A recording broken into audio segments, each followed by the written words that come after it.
Wakil Bupati Kepulauan Tanimbar, Juliana Katarina Ratuanak meminta Satuan Pelayanan Pemenuhan Gizi atau SPPG bersama Yayasan Pelita Ibu Bangsa sebagai salah satu dapur umum MBG untuk menjaga mutu dan kualitas makanan bagi anak di Tanimbar.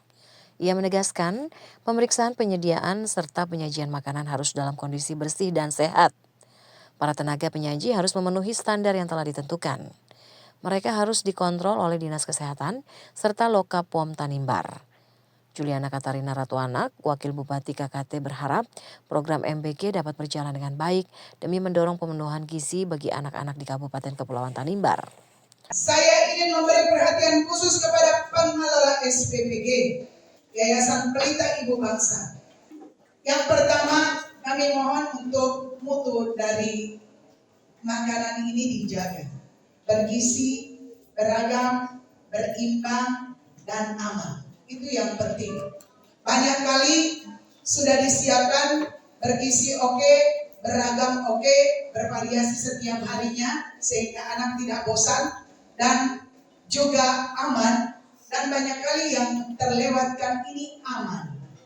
Tidak jarang kita lihat di medsos, bahkan di daerah-daerah dekat dengan kita, masih di Maluku, ada yang mengalami gangguan setelah makan, entah itu muntah, diare, dan lain-lain.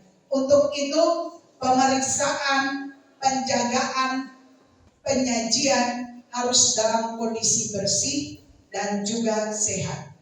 Kepala SPPG Jenny Viana Bau sebagai koordinator wilayah Kepulauan Tanimbar menyebut, sebelum peluncuran program MBG, pihaknya sudah melakukan tahapan uji coba terhadap sampel makanan dengan Balai POM melalui Lokapom Tanimbar. Hasilnya baik tanpa formalin dan pestisida, sehingga makanan disajikan dinyatakan aman. Menu makanan bagi peserta didik ini juga akan bervariasi. Saya tadi hadir di acara launching, saya sudah melakukan uji coba dengan Badan BPOM, dengan Bapak Wakil BPOM, Bapak Rashid sendiri. Saya sudah melakukan uji coba dan beliau baru saja memberitahukan kepada saya hasilnya bahwa no formalin, kemudian no pestisida, dan makanan kita sejauh yang diperiksa tadi aman.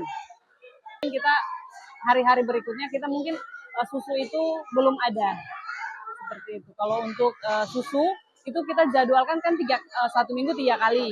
Namun saat ini untuk supplier susu itu belum ada karena terkendala kapal juga.